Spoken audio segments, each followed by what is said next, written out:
Hello dear students, देखिए इस video में हम पढ़ने वाले हैं डाई इलेक्ट्रिक्स के बारे में and capacitors with dielectrics. पहली बात कि डाई इलेक्ट्रिक होते क्या हैं। देखो, डाई इलेक्ट्रिक मटेरियल्स होते हैं, ठीक है। अब डाई इलेक्ट्रिक मटेरियल्स कैसे मटेरियल्स होते हैं। अगर इनके इंटरनल स्ट्रक्चर की बात करें बेटा और कंडक्टर्स के साथ इनको कंपेयर करें तो पहले एक बार कंडक्टर्स का पता होना हमें ज़रूरी है। कंडक्टर्स के बारे में मैंने आपको ये बताया था कि अगर किसी कंडक्टर को, अगर ये एक कंडक्टर होता तो अगर मैं इसको एक्सटर्नल फील्ड में रखूं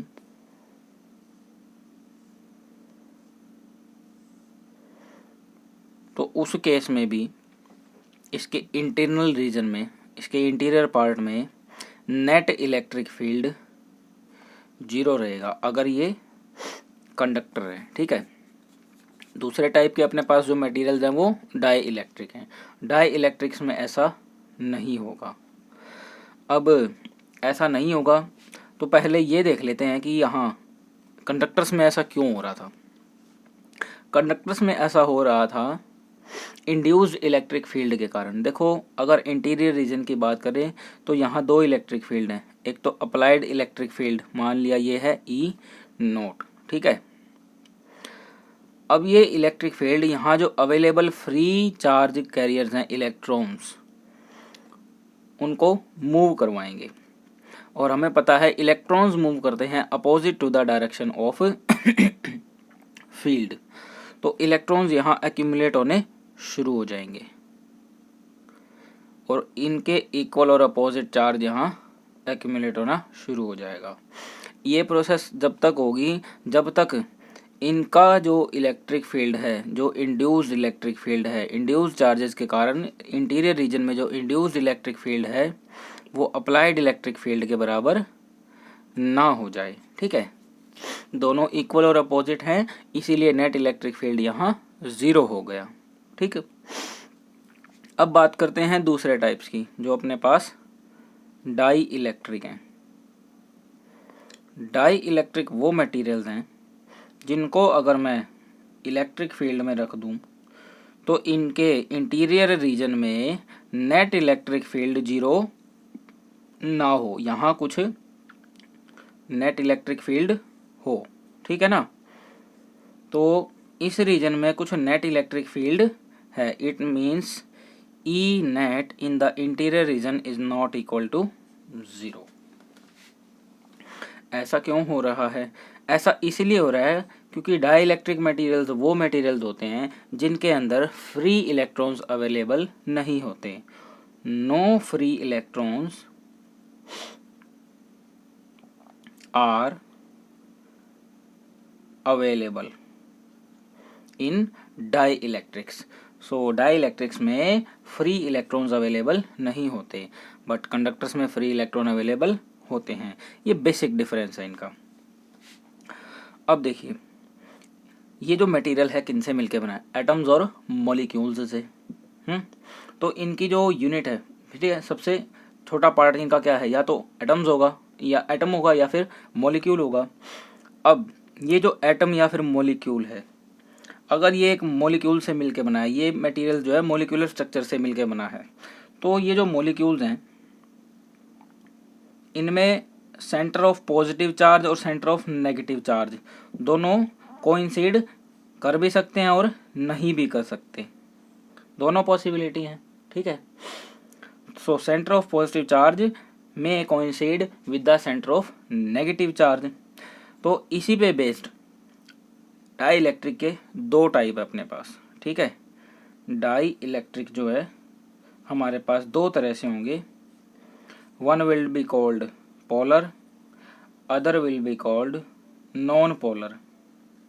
जैसे इनका नाम बता रहा है पोलर, इनके मॉलिक्यूल्स पोल्स की फॉर्म में होंगे, ठीक है। इनके मॉलिक्यूल्स पोलर होंगे, इनके मॉलिक्यूल्स के पास कुछ पोलरिटी होगी, कुछ नेट डायपोल मोमेंट होगा। तो डायपोल मोमेंट कैसे होगा, ये तभी पॉसिबल है जब इनका सेंटर ऑफ पॉजिटिव और centre of negative charge coincide ना करे। ठीक है, इसी तरह से अपने पास नॉन पोलर हैं, तो ये जो स्ट्रक्चर है किनके लिए होगा, मोलिकुलर स्ट्रक्चर पोल्स के लिए होगा, पोलर्स के लिए होगा, पोलर मोलिक्यूल्स के लिए।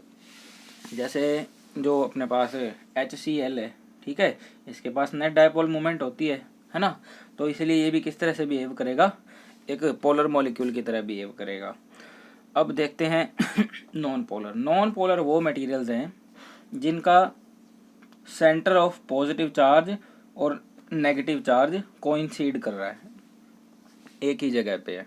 ठीक है, अब देखो होता क्या है, जब आप एक्सटर्नल फील्ड लगाते हो, मान लिया हमने E0 स्ट्रेंथ का इलेक्ट्रिक फील्ड लगाया, ठीक है, अब यहाँ जो डायपोल्स हैं, ये जो पोल्स हैं, ठीक है, ये मॉलिक्यूल्स इस मटेरियल में हैं, इन मटेरियल्स के ऊपर फोर्स लगेगा, वो फोर्स कौन लगाएगा, ये इलेक्ट्रिक फील्ड लगाएगा। ठीक है, अब देखो इसके ऊपर नेट फोर्स तो जीरो होगा क्योंकि इक्वल और अपोजिट चार्ज होंगे। यहाँ एक एटम, एक मॉलिक्यूल जो है किस तरह से अरेंज होगा कि एक तरफ इतना ही पॉजिटिव, दूसरी तरफ उतना ही negative, so that it's neutrality में भी मेंटेन्ड।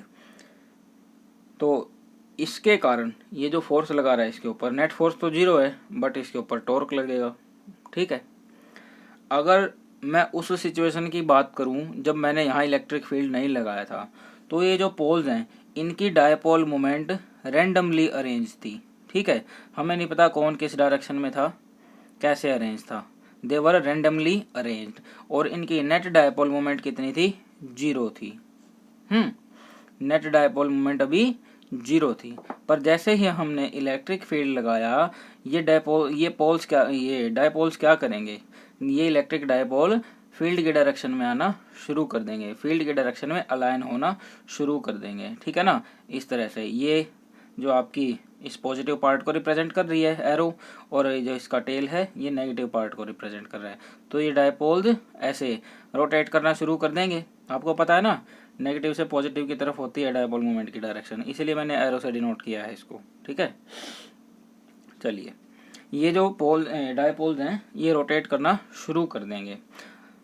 अब ऐसा करने से क्या होगा, ऐसा करने से यहाँ दो फिनोमिनन इकट्ठा हो रहे हैं।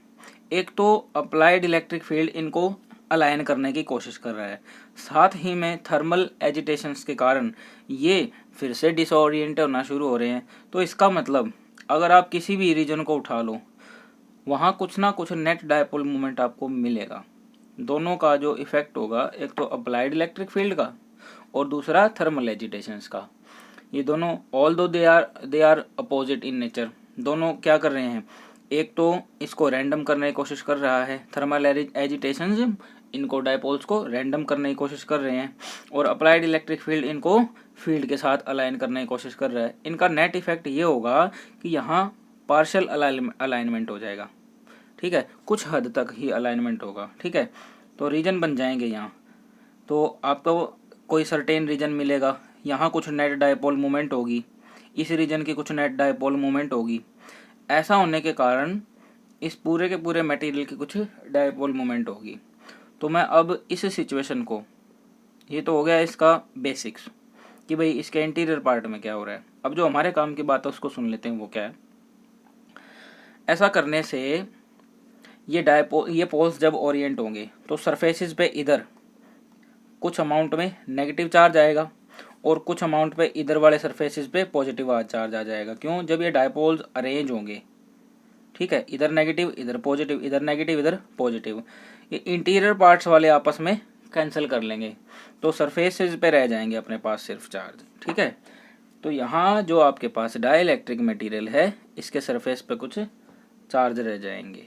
ठीक है ना, जिसके कारण यहाँ कुछ इलेक्ट्रिक फील्ड होगा, बट इस इलेक्ट्रिक फील्ड की strength applied electric field strength से कम होगी। ठीक है ना, तो अगर इलेक्ट्रिक फील्ड की बात करें, इस रीजन में नेट इलेक्ट्रिक फील्ड कितना है, वो दो के कारण है। एक तो इन इंड्यूस्ड चार्जेस के कारण, मैं मान लेता हूँ यहाँ QI जो है इंड्यूस्ड चार्ज है। ठीक है, इतना ही नेगेटिव यहाँ और इतना ही पॉजिटिव यहाँ। ठीक है ना, तो यहाँ कुछ इंड्यूस्ड इलेक्ट्रिक फील्ड होगा और जिसकी डायरेक्शन प्लस से इधर माइनस की तरफ होगी, ठीक है, ये होगा इंड्यूस्ड इलेक्ट्रिक फील्ड। अच्छा, इधर क्या होगा, इधर applied electric field E note होगा।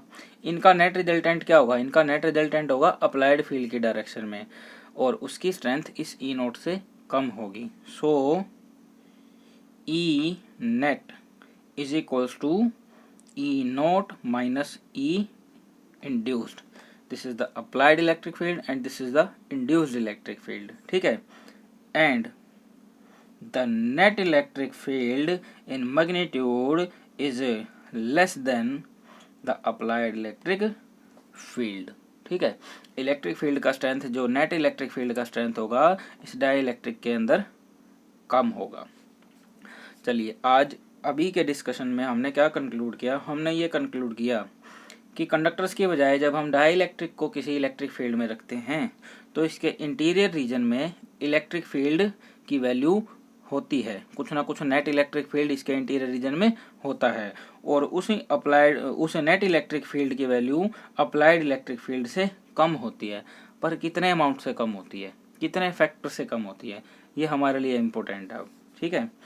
तो इसको जो है अभी हम इरेज कर रहे हैं।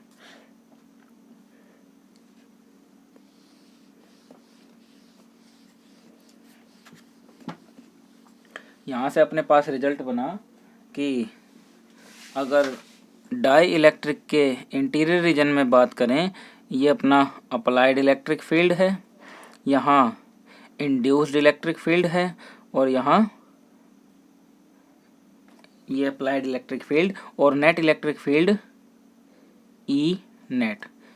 ई net is less then E note. तो हम एक इक्वलिटी फैक्टर लगा सकते हैं, कितने फैक्टर से कम है, ठीक है। इसका मतलब E naught is equals to some constant multiply by net electric field, ठीक है। यहाँ जो नेट इलेक्ट्रिक फील्ड है उसको के टाइम्स अगर मैं करूँ तो मुझे क्या मिलेगा, अप्लाइड इलेक्ट्रिक फील्ड मिलेगा, ठीक है। This is the factor by which electric field is reduced when medium is replaced by a dielectric medium, when a vacuum medium is replaced by an electric a dielectric, when a vacuum region is replaced by a dielectric medium, the net electric field reduced by a factor k such that E naught, it means the electric field that was initially present is equals to k times the electric field when dielectric is inserted. इस die electric को जब रखा गया तो die electric ने electric field की value यहाँ इस रीजन में कम हुई। कितना फैक्टर से मल्टीप्लाई करना पड़ेगा, के फैक्टर से मल्टीप्लाई करना पड़ेगा। इस के फैक्टर को बोलते हैं इस मटेरियल के लिए डाई इलेक्ट्रिक कॉन्स्टेंट। हियर के इज डाई इलेक्ट्रिक कांस्टेंट, बहुत इंपॉर्टेंट पैरामीटर है हमारे लिए, ठीक है, इसलिए हमने इसको इंट्रोड्यूस किया है। तो के की डेफिनेशन क्या बनेगी, K is equals to E naught upon E net, ठीक है ना। नेट इलेक्ट्रिक फील्ड कितना है और इनिशियल इलेक्ट्रिक फील्ड कितना था, इन दोनों का ratio E naught divided by E net is equals to K, and this K is called the dielectric constant. ठीक हो गई बात। चलिए, ये तो था डाई इलेक्ट्रिक कॉन्स्टेंट्स के बारे में और डाई इलेक्ट्रिक्स के बारे में। अब ये कैपेसिटेंस को किस तरह से इफेक्ट कर सकते हैं, ठीक है, इसको जानने के लिए हम क्या करते हैं, एक डाई इलेक्ट्रिक मटेरियल भरते हैं किसी पैरेलल प्लेट कैपेसिटर में, ठीक है। सो अपना नेक्स्ट टॉपिक बनेगा parallel plate capacitor with dielectric slab. यहाँ एक चीज़ और देखिए, ये जो नेट इलेक्ट्रिक फील्ड है अप्लाइड इलेक्ट्रिक फील्ड की डायरेक्शन में है, इसका मतलब हम इस इक्वेशन को वेक्टर फॉर्म में भी लिख सकते हैं, ठीक है ना। So K is equals to E vector upon E net vector, ठीक है।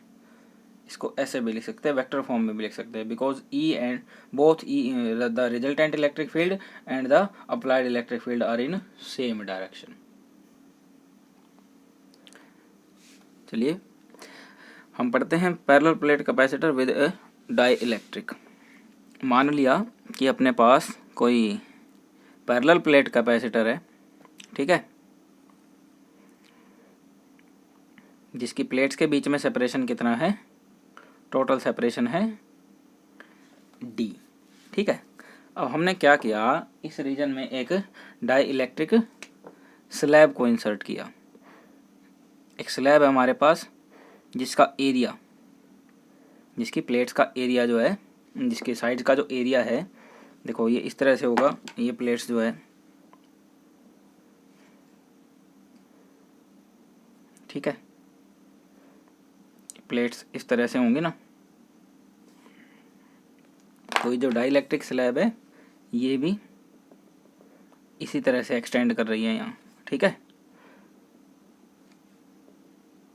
ये एक डाई इलेक्ट्रिक स्लैब हो गया अपने पास, ओके। मान लेते हैं इसकी जो थिकनेस है वो कितनी है, ये टोटल थिकनेस टी है, ठीक है। इसको मान लेते हैं टी है, तो इसको 3 पार्ट्स में तोड़ लेते हैं, टोटल लेंथ को T1, इस लेंथ को T2 और इधर T3 मान लेते हैं, ठीक है।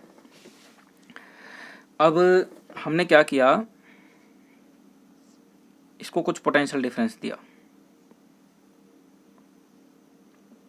मान लिया V पोटेंशियल डिफरेंस दिया, जिसके कारण इस प्लेट पे प्लस Q चार्ज आ गया और इधर वाली प्लेट पे माइनस Q चार्ज आ गया, ठीक है। अब इस जो है कॉम्बिनेशन को ध्यान से देखिए, इलेक्ट्रिक फील्ड क्रिएट होगा इस रीजन में, यहाँ एक यूनिफॉर्म इलेक्ट्रिक फील्ड होगा जो इस प्लेट से इस प्लेट की तरफ एक्सटेंड करेगा और यूनिफॉर्म इलेक्ट्रिक फील्ड होगा, ठीक है। कहाँ, जहाँ ये प्लेट प्रेजेंट नहीं है वहाँ उसकी वैल्यू अलग होगी और जहाँ ये प्लेट प्रेजेंट है वहाँ वैल्यू अलग होगी।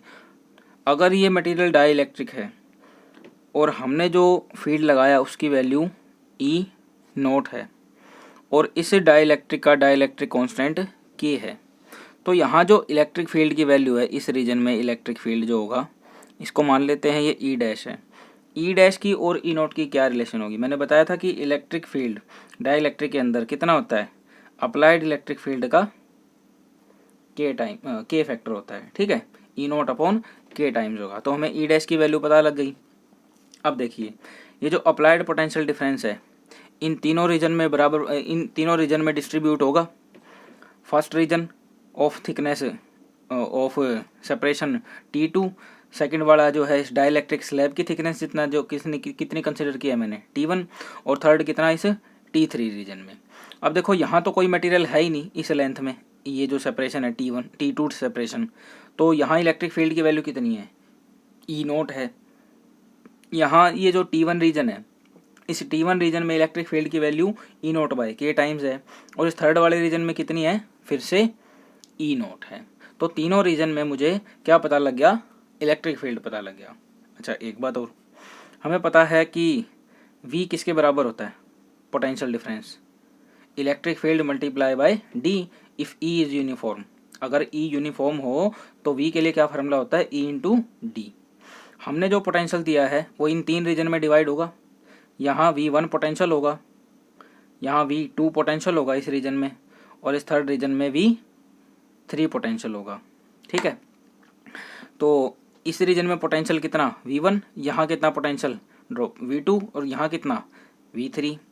तो यहाँ जो V है टोटल V, ये किसके बराबर बनेगा, V1 plus V2 plus V3। ये जो पूरा का पूरा कम्बिनेशन है ये 3 कैपेसिटर्स के सीरीज कम्बिनेशन की तरह मैं इसको ट्रीट कर सकता हूँ। एक कैपेसिटर कहाँ, इस चार्ज यहाँ से यहाँ तक, दूसरा कैपेसिटर इस सरफेस से इस सरफेस तक, और तीसरा कैपेसिटर इस सरफेस से इस सरफेस तक। तो जब कैपेसिटर्स को हम सीरीज में कनेक्ट करते हैं, ठीक है, और उनको कुछ पोटेंशियल डिफरेंस देते हैं, V पोटेंशियल डिफरेंस देते हैं, तो यहाँ पोटेंशियल डिफरेंस अगर V1 हो, यहाँ V2 और यहाँ V3 हो, तो इन तीनों का सम किसके बराबर होता है, V के बराबर होता है। वही कंसेप्ट मैंने यहाँ लगाया, ये जो V है किसके बराबर होगा, V1 plus V2 plus V3 के बराबर होगा, ठीक है। अब V1 किस रीजन में है, T2 सेपरेशन के रीजन में, ठीक है। तो इसके लिए इलेक्ट्रिक फील्ड कितना है, ई नोट है। तो इस फार्मूले के अकॉर्डिंग यहाँ V1 की वैल्यू क्या बन जाएगी, E naught multiply by separation. Separation कितना है, ये T2, ठीक है, प्लस V2 की वैल्यू देख लेते हैं। V2 की वैल्यू क्या बनेगी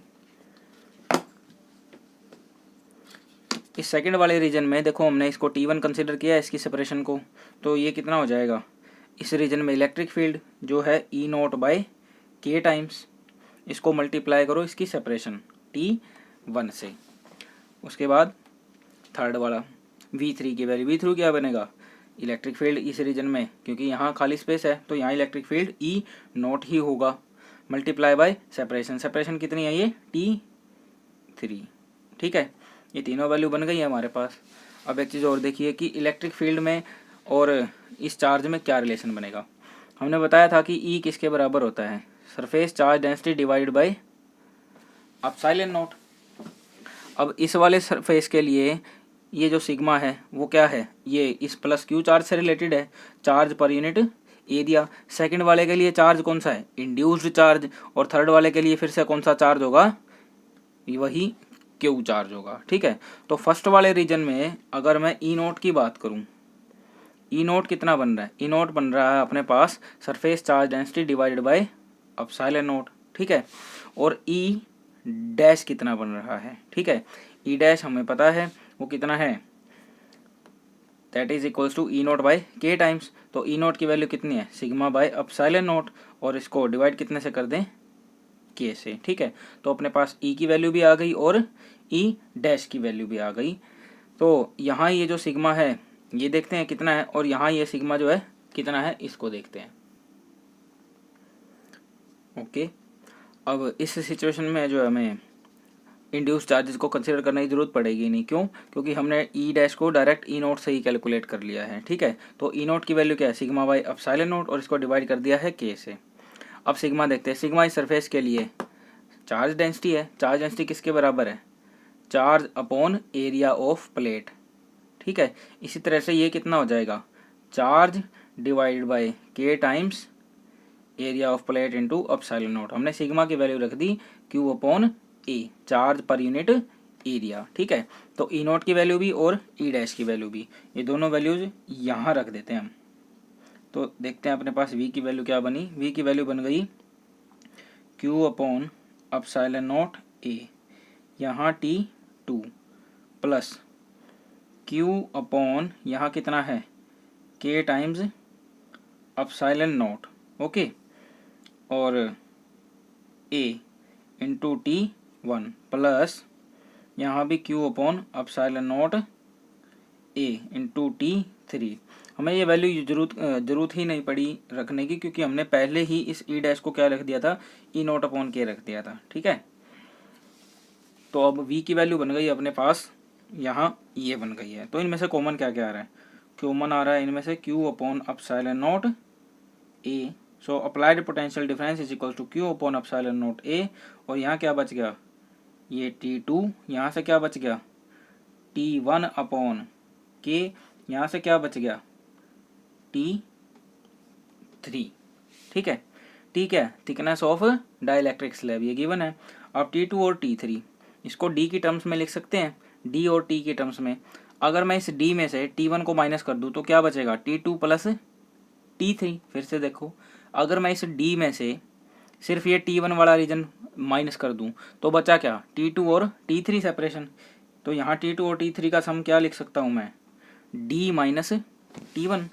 तो यहाँ फार्मूला क्या बन गया, Q upon epsilon naught A, यहाँ इस T2 प्लस T3 को लिख देंगे D माइनस T1, और प्लस में T1 अपॉन K, ठीक है।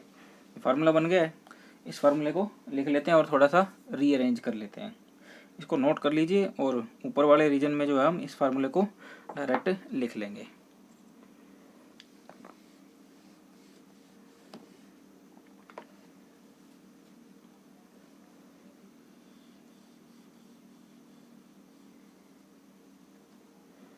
फाइनल इक्वेशन अपने पास बन रहा है that V is equals to Q upon epsilon naught A D minus T plus T1 upon K। हमें पता है कि कैपेसिटेंस किसके बराबर होती है, कैपेसिटेंस होती है Q और वी की रेशो। तो यहाँ से अगर क्यू और वी की रेशो हमें फाइंड आउट करनी हो तो हम क्या करें, इस वी को इधर लिख लेते हैं और बाकी सब एक तरफ। सो क्यू अपॉन वी, क्यू को डिवाइड कर दिया वी से, बाकी सब एक तरफ। तो वो क्या बना, epsilon naught A upon D minus T plus T1 upon के। ये T1 था क्या, ये T1 था थिकनेस इस डाइलेक्ट्रिक स्लैब का। ठीक हो गई बात, ये अपने पास जनरल फार्मूला बन गया अभी।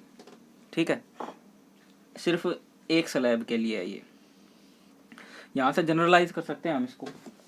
अगर एक स्लैब और डाल दें हम, अगर T2 थिकनेस की एक और स्लैब डाल दें तो क्या फार्मूला बन जाएगा, this capacitance is equals to epsilon naught A upon D minus T1 था तो माइनस T2 भी हो जाएगा, प्लस T1 अपॉन के था तो T2 बाय के भी हो जाएगा। इसी तरह से हम क्या लिख सकते हैं इसको, capacitance is equals to epsilon naught A upon D minus जितनी भी आपके पास थिकनेस की जितनी भी स्लैब्स हैं T1 माइनस T2 और जितनी भी हैं, ठीक है, सभी साथ में, प्लस T1 अपॉन के, T2 अपॉन के, ये डाइलेक्ट्रिक कांस्टेंट 1 की थी, ये डाइलेक्ट्रिक कांस्टेंट 2 की थी, तो इसको 1 लिख लेते हैं, यहाँ इसको 2 लिख लेते हैं। इसी तरह से सोन K1 K2 और K3 क्या है, इन मेटल्स के ये सॉरी इन प्लेट्स के डाइलेक्ट्रिक कांस्टेंट्स हैं। तो अपने पास जनरल फार्मूला बन गया। अब क्या बन गया, epsilon naught A upon D minus जितना भी थिकनेस दे रखी हैं सभी को माइनस करना, प्लस T1 अपॉन के प्लस T2 अपॉन के एंड सो ऑन जितनी भी प्लेट्स दे रखी हैं। ठीक है, तो जनरल फार्मूला बन गया अभी अपने पास। इस पे बेस्ड एक सवाल देखते हैं अभी हम। देखिए ये क्वेश्चन अपने पास, कोई कैपेसिटर है जिसकी पैरेलल प्लेट कैपेसिटर है जिसकी प्लेट्स के बीच में सेपरेशन कितना है, 5 मिलीमीटर है। ठीक है, और एक तरफ के बराबर 5 से भरा हुआ और एक तरफ के बराबर 4 से। और स्टेटमेंट में क्या बोला है, find the capacitance of the capacitor if the area of plates is 20 centimetre square and 1/2 is filled with a dielectric with K is equals to 5 and other half with K is equals to 4। इसने बोला half half भरा हुआ है। ठीक है, half के बराबर 5 से और हाफ के बराबर 4 डाइलेक्ट्रिक से भरा हुआ है। तो कैपेसिटेंस का क्या फार्मूला बताया था थोड़ी देर पहले, हमने बताया था epsilon naught A upon D minus T1 minus T2 and so on. तो यहाँ दो ही हैं, तो T1 minus T2 plus T1 upon K1 plus T2 over K2।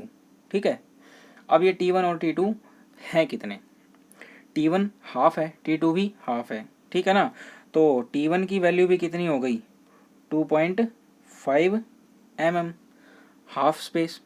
इसी तरह से T2 भी कितना हो गया, 2.5 mm। ठीक है ना, तो यहाँ जो अपना कैपेसिटेंस है उसका फार्मूला क्या बनेगा, एप्सिलॉन नॉट एरिया, एरिया कितना है 20 centimetre square, it means 10⁻⁻⁴ divided by D कितना है 5 मिलीमीटर माइनस 2.5 मिलीमीटर ये 2.5 मिलीमीटर ये, तो टोटल कितना हो गया टोटल हो गया फिर से 5 मिलीमीटर। तो ये तो कितना हो गया 0 प्लस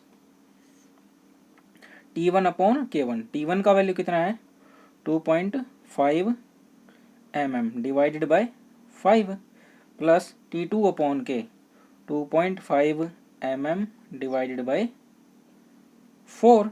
ठीक है, तो ये तो है 0, तो यहाँ एप्सिलॉन नॉट की वैल्यू लिखेंगे 8.85 into 10⁻⁻12 multiply by 20 multiply by 10⁻⁻4।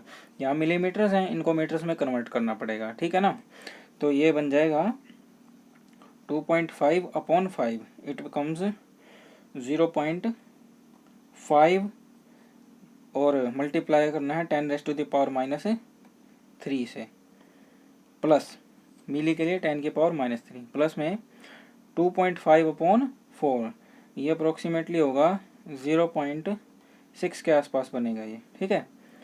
और 0.6 एंड आई थिंक ये बनेगा 4, 6, 2 एंड 5, 6 to 5.6 to 5 इंटू 10⁻⁻3, ठीक है। आगे इसको सॉल्व कर लेंगे, जितना भी बनेगा दैट फेराड, ठीक है, दैट मच फेराड। इस तरह से करना आपको, ओके। ये तो था, ये कैपेसिटर्स को हमने भरा है अलग अलग अमाउंट से। अगर जो है हम जो है इस डाइलेक्ट्रिक को किसी कंडक्टर से बदल दें, कैपेसिटर के अंदर इस डाइलेक्ट्रिक की जगह एक कंडक्टर रख दें। अब कंडक्टर में और डाइलेक्ट्रिक में क्या फ़र्क था, मैंने बताया था कि कंडक्टर के अंदर इलेक्ट्रिक फील्ड कितना होता है, 0 होता है, ठीक है ना। तो अगर डाइलेक्ट्रिक से उसको कंपेयर करें हम, तो हमने कहा था कि डाई इलेक्ट्रिक के अंदर जो इलेक्ट्रिक फील्ड होता है E' वो अप्लाइड इलेक्ट्रिक फील्ड का K फैक्टर होता है, ठीक है ना। और अगर मेटल्स कंडक्टर्स के लिए बात करें, इलेक्ट्रिक फील्ड इन कंडक्टर वो कितना है, 0 होता है, ठीक है ना। तो ये 0 कैसे हो सकता है, देखो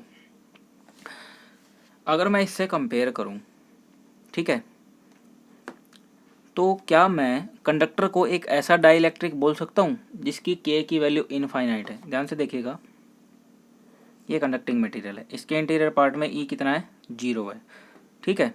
अगर मैं इसको एक ये देखूं कि ये भी कोई डाइलेक्ट्रिक की तरह बिहेव कर रहा है, ठीक है, तो इसका डाइलेक्ट्रिक कांस्टेंट कितना होना चाहिए, कंडक्टर का डाइलेक्ट्रिक कांस्टेंट कितना होना चाहिए, कंडक्टर का डाइलेक्ट्रिक कांस्टेंट कितना होना चाहिए, क्योंकि इसके इंटीरियर रीजन में नेट इलेक्ट्रिक फील्ड 0 है।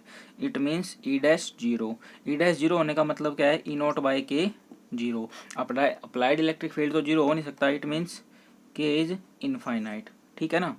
तो आपके पास कंडक्टर्स जो होते हैं, कंडक्टर्स के लिए K की वैल्यू कितना रखेंगे, इन्फिनिटी रखेंगे, ठीक है। अब बात करते हैं फ्री स्पेस की। फ्री स्पेस के लिए K की वैल्यू कितना होना चाहिए, कंडक्टर के लिए तो हमें पता लग गया कितना होगा, 0 होगा, ठीक है ना। अब फिर से ये कैपेसिटर है, ठीक है, कैपेसिटर के यहाँ कैपेसिटर के इन बिटवीन हमने कोई मीडियम नहीं रखा, ठीक है, खाली मीडियम है यहाँ। तो अप्लाइड इलेक्ट्रिक फील्ड उतना ही रहेगा और जो यहाँ नेट इलेक्ट्रिक फील्ड है वो भी सेम ही रहेगा। It means E' is equals to E0, है ना। जो अंदर इलेक्ट्रिक फील्ड है, यहाँ जो नेट इलेक्ट्रिक फील्ड है वो किसके बराबर है, अप्लाइड इलेक्ट्रिक फील्ड के बराबर है।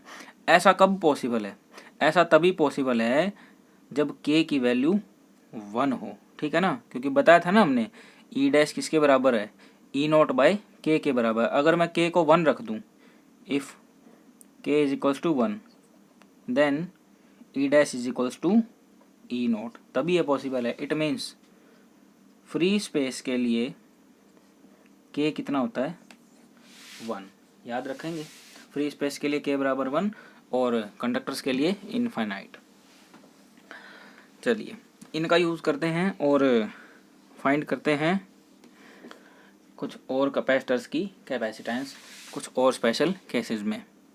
मान लिया अपने पास कोई पैरेलल प्लेट कैपेसिटर है, ठीक है, इसके कंप्लीट रीजन को हमने क्या किया, एक डाइलेक्ट्रिक से भर दिया। कंप्लीट रीजन को, पूरा का पूरा रीजन जो है किससे भर दिया हमने, डाइलेक्ट्रिक से भर दिया, ठीक है। ये सेपरेशन कितना था, D था, और इन सरफेसेस पे चार्ज कितना था, इधर +Q इधर -Q चार्ज था, ठीक है ना।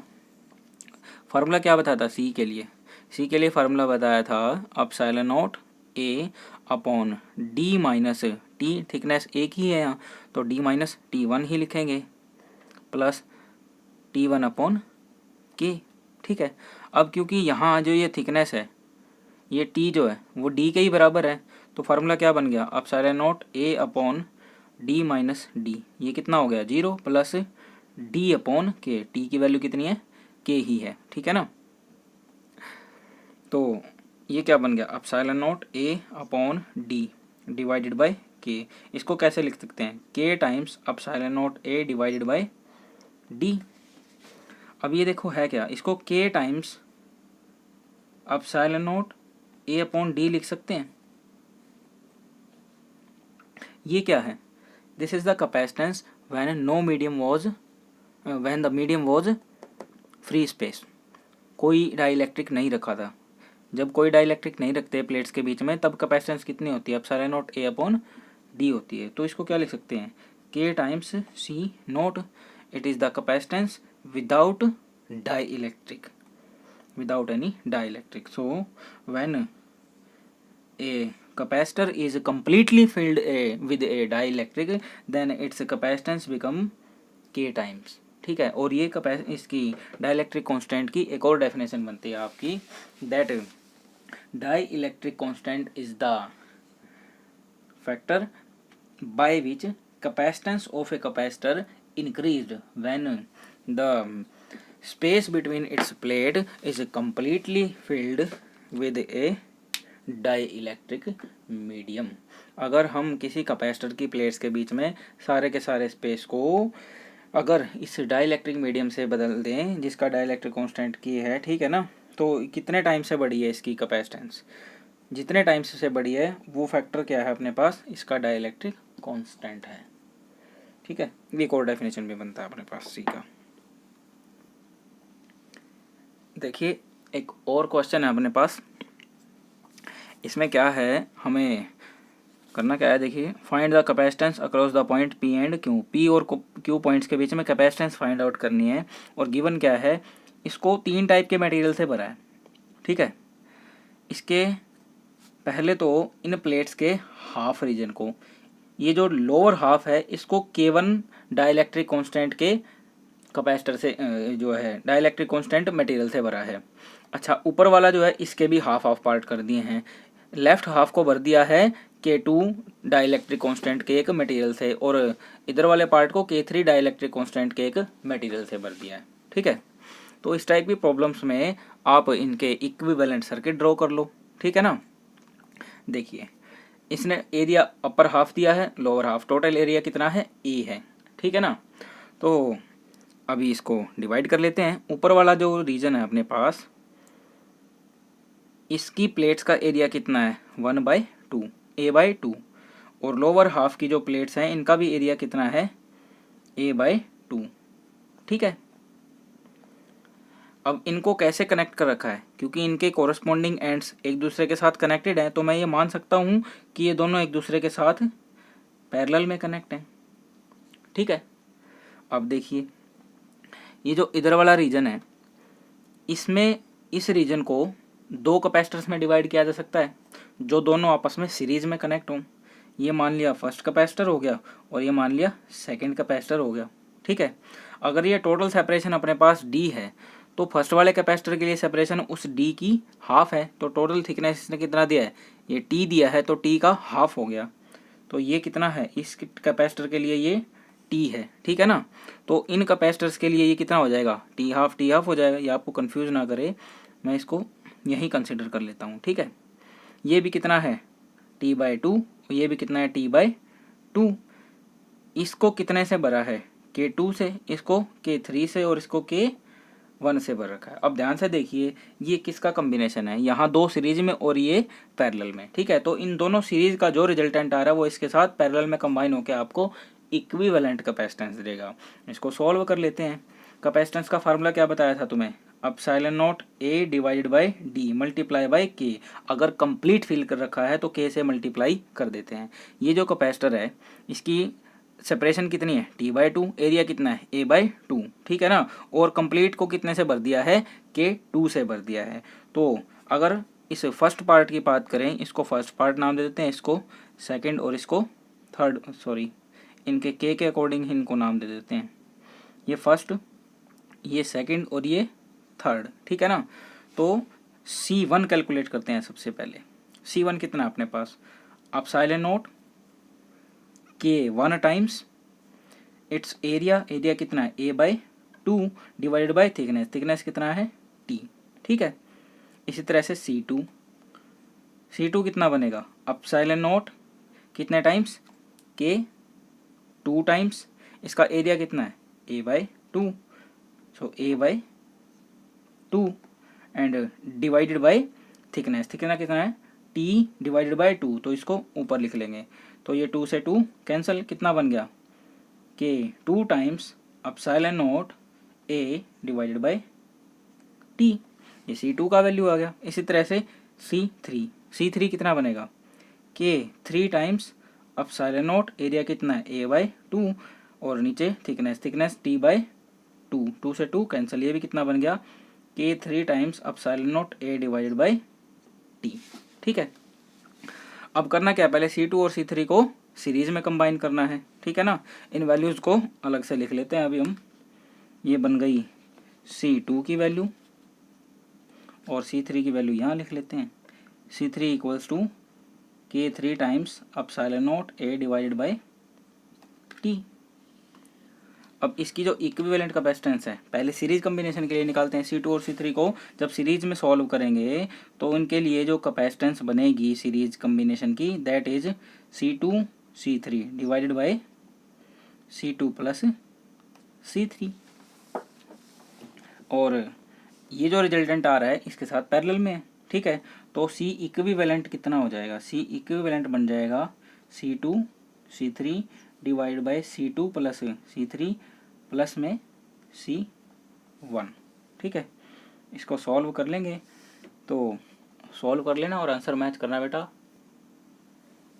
आंसर बनेगा आपका के 1/2 plus K2 K3 over K2 plus K3 K2 plus K3 multiply by epsilon naught a divided by t। इसको वेरीफाई करना है। ठीक है, आंसर यही बनेगा। ओके, अभी के लिए इनको सॉल्व कीजिए। अपना जो नेक्स्ट लेक्चर होगा उनमें हम वेरिएबल के कंसिडर करेंगे। अभी तक तो हमने क्या कंसिडर किया था कि के जो अपना वो फिक्स है, कांस्टेंट है, के जो है चेंज नहीं हो रहा। नेक्स्ट जो आपकी जो टॉपिक होगा उसमें हम डिस्कस करेंगे वेरिएबल के, ये डाइलेक्ट्रिक कांस्टेंट जो है वेरी करे। ठीक है ना, मतलब इसकी डेंसिटी जो है वेरी करे या कोई और फैक्टर जो है वेरी करे, ये कांस्टेंट ना हो। ओके, चलिए, थैंक यू। ओके, एक बात तो रह गई, वो बता देता हूँ तुम्हें।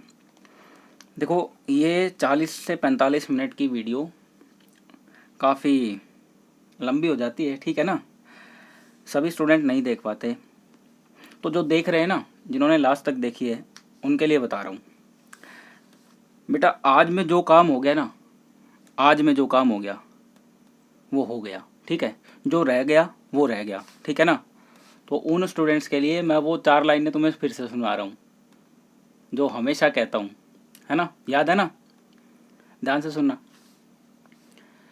जो बीत गए हैं वो ज़माने नहीं आते, आते हैं नए रोज, पुराने नहीं आते।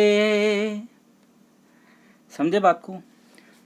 रोज अर्थात दिन। ठीक है ना, तो दिन नए आते हैं, नया दिन नया काम लेके आएगा, नई जिम्मेदारियां लेके आएगा, तो हर जिम्मेदारी को उस दिन पूरा करो। ठीक है, और ऑल द बेस्ट, लगे रहो ऐसे ही।